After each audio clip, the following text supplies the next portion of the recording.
Hello everyone, welcome to our YouTube channel Shiksha Alliance. Today we are going to start our daily current affairs session in which we will cover important news from several newspapers, PIB and various government sources. So let's begin our session. Our first topic is Pahanagiri artifact. तो हम जानेंगे पहनीगिरी artifact के बारे में. The Pahanagiri Buddhist artifact discovered in 1942 and dating from 200 BCE to 400 CE are currently showcased at the New York Metropolitan Museum of Art in an exhibition called Tree and Serpent. जो आपका Phanigiri Buddhist artefact है जिसको discover किया गया था 1942 पे और ये जो है आपका 200 BC से 400 CE पुराना है जिसको कि करंटली शोकास किया गया था New York metropolitan museum of art पे जो आपका एग्जीबिशन हो रहा था द ट्री एंड सर्पेंट उस दौरान. Panigiri, often referred to as Hill Rock of Snakehood, is a small village approximately 150 km from Hyderabad with significant historical and spiritual significance of Buddhism. जो पानीगिरी है जिसको कि ऑफन रिफर किया गया है हिल rock के रूप में स्नेकहुड का, ये आपका एक स्मॉल विलेज है जो कि अप्रोक्सीमेटली 150 किलोमीटर दूर है हैदराबाद से. इसका सिग्निफिकेंट हिस्टोरिकल और स्पिरिचुअल सिग्निफिकेंस है बुद्धिज्म के लिए. जो फाइंडिंग मिला था पानीगिरी पे, remarkable finding at Panigiri are a set of toranas which are stone gateway and one of those toranas displays both Mahayana and Hinayana school of Buddhist thought suggesting coexistence despite philosophical difference. और जो remarkable finding था पानीगिरी पे वो था set of थोरानास जो कि आपका stone gateway है और वन ऑफ दिस थोरानास जो थे उसमें से वो डिस्प्ले कर रहे थे दोनों ही महायान और Hinayana school of Buddhist thought को. ये दर्शाता है कि वो को एग्जिस्ट कर रहे थे फिलोसफिकल डिफरेंस होने के बावजूद भी. पानीगिरी प्रोवाइड करता है एविडेंस को जो डेफिकेशन था बुद्धा का और जो ट्रांजिशन हुआ था कैनोनाइजेशन और रिचुअल इन बुद्धिस्ट प्रैक्टिस को इसको दर्शाता है. The artifact from this site, including a limestone carving of Buddha wearing what appear to be a Roman toga, are considered highly important and are now part of exhibition in New York. और जो artefact है इस site के जो कि include कर रहे थे एक लाइमस्टोन कार्विंग को बुद्धा का जो कि वियर कर रहे थे रोमन टोगा को, ये कंसीडर किया जाता है इसको कि इसका बहुत ज्यादा इंपॉर्टेंट है और इसको एग्जीबिशन जो था न्यूयॉर्क में उस दौरान दिखाया गया था. यहाँ पे आप देख सकते हैं जो Phanigiri enterprising artefact Buddhist site का जो है आपका. नेक्स्ट टॉपिक है हमारा बंगलार माटी बंगलार जोल. तो हम जानेंगे बांग्लार माटी बांग्लार जोल के बारे में. West Bengal Assembly had declared Polia Baisakh April 15 the first day of Bengali calendar as the statehood day and designated Rabindranath Tagore Bangalore Mati Bangalore Dole as the state anthem.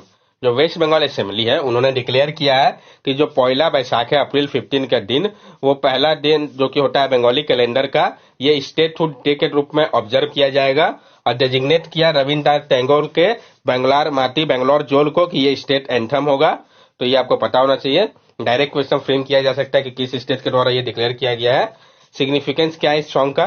The song was written by Tagore in 1905 in response to Lord Curzon partition of Bengal which was a divisive colonial strategy to weaken the nationalist movement. ये जो song है इसको लिखा गया था टैगोर के द्वारा 1905 पे रिस्पॉन्स में जो लॉर्ड कर्जन ने पार्टीशन किया था बंगाल का जो कि एक डिविसिव कॉलोनियल स्ट्रेटेजी था ताकि कमजोर किया जा सके नेशनलिस्ट मूवमेंट को. Curzon's decision to partition Bengal in 1905 aimed to create division and strife among the diverse Bengali-speaking population.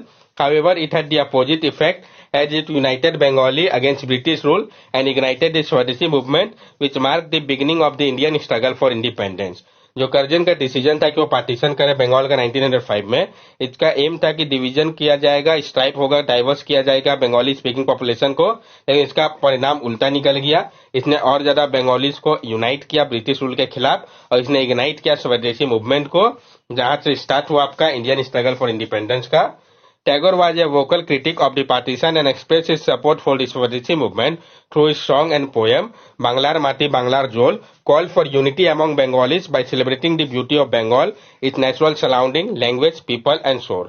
Tagore जो थे वो वोकल क्रिटिक थे जो पार्टीशन हुआ था उसको लेके और उन्होंने एक्सप्रेस किया था अपने सपोर्ट को स्वदेशी मूवमेंट के लिए अपने सॉन्ग और पोएम के माध्यम से. जो आपका बंगलार माटी बंगलार जोड़ है जो कि कह रहा था यूनिटी के बारे में बंगालीज के बीच में, ये सेलिब्रेट कर रहा था जो ब्यूटी है बंगाल का, इसके नेचुरल सराउंडिंग, लैंग्वेज, पीपल और सोल को.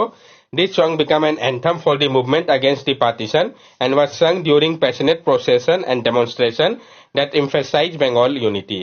और ये जो सॉन्ग था ये एंथम बन गया उस मूवमेंट के दौरान पार्टीशन के खिलाफ और इसको संग किया जाने लगा पैशनेट प्रोसेशन के तौर पे, डिमोन्स्ट्रेशन के दौरान बंगाल के यूनिटी को दर्शाने के लिए.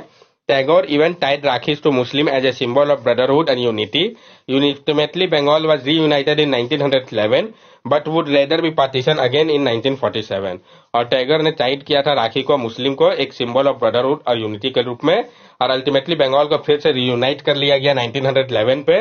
इन बाद में ये फिर से पार्टीशन हुआ कब? 1947 पे। The declaration of Banglar Mati Banglar Jol at the state anthem is a testament to its enduring significance in involving feeling of brotherhood and patriotism among Bengalis. और जो डिक्लेरेशन है बंगलार माटी बंगलार जोल का स्टेट एंथम के रूप में, ये एक टेस्टामेंट है इंड्यूरिंग सिग्निफिकेंस को देखते हुए, और ये इन्वोक कर रहा है जो फीलिंग है ब्रदरहुड का और पैट्रियटिज्म का बंगालीज के लिए। नेक्स्ट टॉपिक है हमारा draft guidelines for prevention and regulation of dark pattern. PIB के मुझे इंपॉर्टेंट हो जाता है, जानेंगे इसके बारे में हम। Union government has released draft guidelines aimed at curbing dark pattern employed by online platform. Union government ने रिलीज किया है ड्राफ्ट गाइडलाइंस को, जिसका मकसद है कि कर्व किया जाए डार्क पैटर्न को जो कि एम्प्लॉयड हो रहे हैं ऑनलाइन प्लेटफॉर्म के माध्यम से।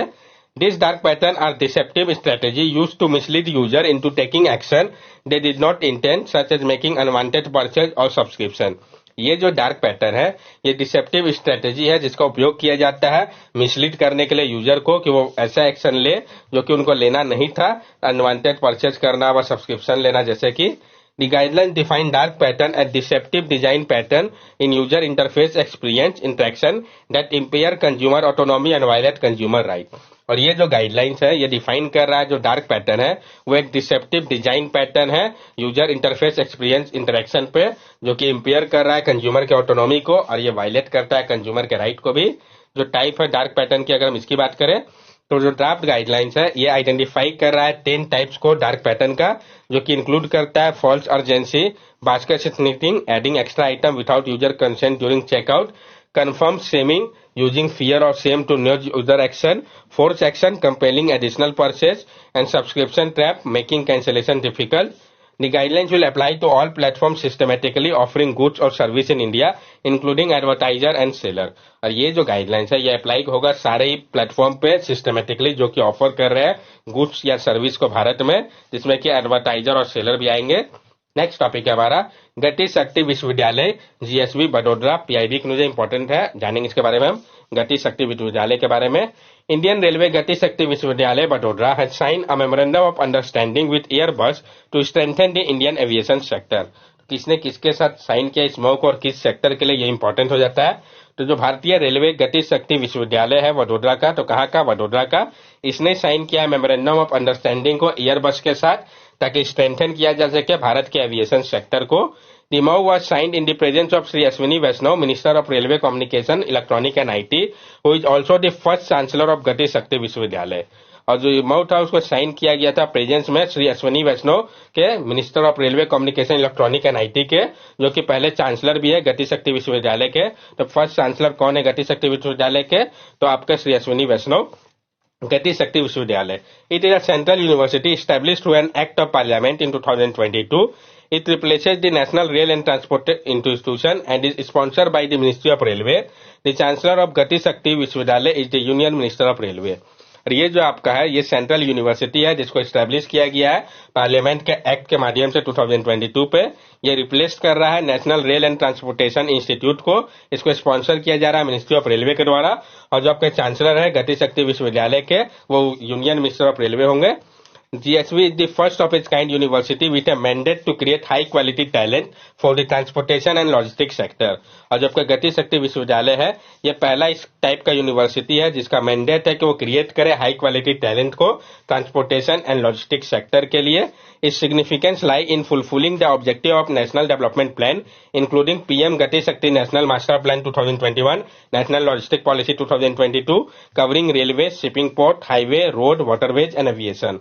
और इसका जो सिग्निफिकेंस है वो लाई करता है जो ये फुलफिल कर रहा है ऑब्जेक्टिव को नेशनल डेवलपमेंटल प्लान का, जो कि इंक्लूड करता है पीएम गति शक्ति national master plan 2021, national logistic policy 2022। ये कवर कर रहा है railway, shipping port, highway, road, waterways और एविएशन सेक्टर को भी। एयरबस के बारे में भी हम जान ले। It is world's largest manufacturer of commercial aircraft and a leading producer of helicopter, defense and space equipment. Airbus has recently partnered with Tata to establish a C295 aircraft facility in Vadodara, Gujarat, focusing on design, innovation, manufacturing and development in India. Airbus जो है ये world का largest manufacturer है commercial aircraft का और ये leading producer भी है हेलीकॉप्टर, डिफेंस और स्पेस इक्विपमेंट का। एयरबस ने भी हाल ही में पार्टनरशिप किया है टाटा के साथ ताकि वो स्टैब्लिश कर सके C295 एयरक्राफ्ट फैसिलिटी को वडोदरा, गुजरात में। ये फोकस करेगा डिजाइन, इनोवेशन, मैन्युफैक्चरिंग और डेवलपमेंट को लेकर भारत का। नेक्स्ट टॉपिक हमारा XRISM space telescope and SLIM lunar lander. तो किस कंट्री का डायरेक्ट क्वेश्चन फ्रेम हो सकता है? तो जो जापान का X-ray imaging and spectroscopy mission है extreme and smart lander for investigating moon SLIM, इसको ने सक्सेसफुली लॉन्च किया गया इसको जापान के द्वारा। तो किस कंट्री के द्वारा स्लिम स्पेस टेलीस्कोप और स्लिम लूनर लैंडर को लॉन्च किया गया है? जापान के द्वारा। ये जो है ये फोकस कर रहा है कि ये स्टडी करेगा एक्सरे एमिशन को सेलेस्टियल ऑब्जेक्ट का ताकि और अच्छे तरीके से समझा जा सके यूनिवर्स के स्ट्रक्चर और इवोल्यूशन को। ये ऑब्जर्व करेगा जो फिनोमिना है जैसे कि ब्लैक होल, न्यूट्रॉन स्टार और गैलेक्सी क्लस्टर को। स्लिम का मकसद है कि ये डिमोन्स्ट्रेट करे प्रिसीजन लैंडिंग कैपेबिलिटी को मून के ऊपर और साथ साथ अलाउ करे टारगेटेड साइंटिफिक इन्वेस्टिगेशन को और सेफ प्लेसमेंट को फ्यूचर लैंडर के लिए। दोनों ही मिशन जो है ये रिप्रेजेंट कर रहा है सिग्निफिकेंट एडवांसमेंट को स्पेस एक्सप्लोरेशन टेक्नोलॉजी और रिसर्च के लिए। नेक्स्ट टॉपिक है हमारा progress on the sustainable development goal the gender snapshot 2023। तो जो प्रोग्रेस है सस्टेनेबल डेवलपमेंट गोल को लेकर जेंडर स्नैपशॉट 2023 का, इसके बारे में हम जानेंगे। The latest UN report titled Progress on the Sustainable Development Goal, the Gender Snapshot 2023, revealed that despite global effort, the world is failing to achieve gender equality. तो ये रिपोर्ट किसका है, ये इंपॉर्टेंट हो जाता है। तो जो लेटेस्ट यूनाइटेड नेशन का रिपोर्ट है जिसका टाइटल क्या है, progress on the sustainable development goal the gender snapshot 2023, इसमें पाया गया है कि जो ग्लोबल एफर्ट लिया जा रहा है उसके बावजूद भी जो वर्ल्ड है वो फेल कर रहा है अचीव कर पाने में जेंडर इक्वालिटी को। जेंडर इक्वालिटी होता क्या, पहले हम ये समझते हैं। Gender equality refers to the equal right, responsibility and opportunity of all individual regardless of their gender. It involves ensuring that women and men have the same access to resource, education, employment and decision making process. जो gender equality है ये refer करता है कि equal right, responsibility और opportunity हो सारे individual के लिए। कोई मतलब नहीं होता कि उनका जेंडर कौन सा है। ये इन्वॉल्व करता है कि इंश्योर किया जाए कि जो वुमेन और मेन है उनको सेम एक्सेस मिले रिसोर्स, एजुकेशन, एम्प्लॉयमेंट और डिसीजन मेकिंग प्रोसेस का। की फाइंडिंग फ्रॉम द रिपोर्ट, जो की फाइंडिंग इस रिपोर्ट का, तो सोशल एस्पेक्ट अगर हम बात करें तो सस्टेनेबल डेवलपमेंट 1 नो पॉवर्टी जो करंट ट्रेंड अगर कंटिन्यू करता है तो 340 मिलियन वुमेन एंड गर्ल्स जो है अबाउट 8% फीमेल पॉपुलेशन का वो एक्सट्रीम पॉवर्टी में है 2030 तक। सस्टेनेबल डेवलपमेंट गोल 2 जो है जीरो हंगर की जो बात करता है तो 1 in 4 एक्सपीरियंसिंग फूड इनसिक्योरिटी, मतलब हर एक 4 में से एक जो है वो एक्सपीरियंस कर रही है फूड इनसिक्योरिटी का। Older women face higher rate of poverty and violence than older men with many lacking access to pension. और जो ओल्डर वुमेन है उनको सामना करना पड़ रहा है हायर रेट पॉवर्टी का, वायलेंस का ओल्डर मेन के कंपैरिजन पे, और बहुत सारे लैक कर रहे हैं जो एक्सेस है पेंशन का। वायलेंस की अगर हम बात करें तो कोई भी कंट्री ऐसा नहीं है जहां पर वो इरेडिकेट कर पाया है इंटीमेट पार्टनर के वायलेंस को।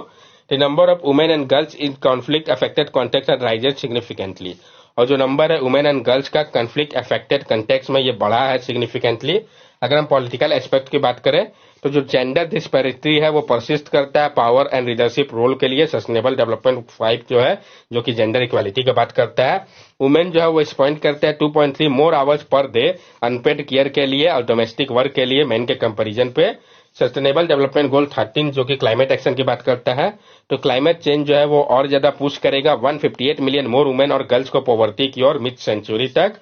अगर हम प्रोग्रेस की बात करें सस्टेनेबल डेवलपमेंट गोल का तो जो प्रोग्रेस है sustainable development goal 5 gender equality को लेके ये सिग्निफिकेंटली ऑफ ट्रैक है। सिर्फ 2 ही इंडिकेटर ऐसा है जो कि टारगेट के पास है, मतलब बाकी सारा जो है टारगेट से काफी दूर है। फाइनेंस एक्सपेक्ट की अगर हम बात करें तो एडिशनल $360 बिलियन पर ईयर की आवश्यकता है ताकि अचीव किया जा सके जेंडर इक्वालिटी को और वुमेन एम्पावरमेंट को ग्लोबल गोल्स के लिए। वेज गैप की अगर हम बात करें तो जो लेबर और अर्निंग गैप है वो अभी भी बहुत हाई है। हर एक जो डॉलर मैन जो अर्न करता है लेबर इनकम पे तो वुमेन जो है सिर्फ 51 सेंट ही अर्न कर रही है। परसिस्टेंट चैलेंज की अगर हम बात करें तो चैलेंज जैसे कि आपका फूड इनसिक्योरिटी हो गया क्लाइमेट चेंज के कारण, जो इनसफिशिएंट एफर्ट लिया जा रहा है कम्बेट करने के लिए इंटीमेट पार्टनर वायलेंस को, जो कॉन्फ्लिक्ट बढ़ रहा है अफेक्टेड कॉन्टेक्स्ट में वुमेन एंड गर्ल्स का, जो सिग्निफिकेंट नंबर है गर्ल्स और यंग वुमेन का आउट ऑफ स्कूल का, और जो परसिस्टेंट अर्निंग गैप है मैन और वुमेन के बीच में लेबर फोर्स में, ये सारे चैलेंजेस है जिसको कि सॉर्ट आउट करने की आवश्यकता है क्या रिकमेंडेशन है? ये जो रिपोर्ट है ये कह रहा है कि ग्रेटर कोलैबोरेशन करना होगा, फंडिंग लाना होगा और पॉलिसी एक्शन लेना होगा ताकि एड्रेस किया जा सके जेंडर डिस्पैरिटी को, और फोकस करना होगा कि जो प्रायोरिटाइज किया जा सके जेंडर इक्वलिटी को, और जियोपॉलिटाइज करे जो इंटायर 2030 का एजेंडा है सस्टेनेबल डेवलपमेंट के लिए। एड्रेस करना होगा जो जेंडर गैप है एग्री फूड सिस्टम पे, और रिड्यूस करना होगा फूड इनसिक्योरिटी को, और बूस्ट करना होगा ग्लोबल डेवलपमेंट प्रोडक्शन को नियरली $1 ट्रिलियन तक, तभी इसको अचीव किया जा सकेगा। That's all for daily current affair session. अगर आपको हमारी वीडियो अच्छी लगी हो तो हमारे चैनल सब्सक्राइब करें, हमारे वीडियो को लाइक करें और ज्यादा से ज्यादा शेयर करें। These are our social media link. From here also you can stay connected with us and give us your valuable feedback. Thank you and have a nice day.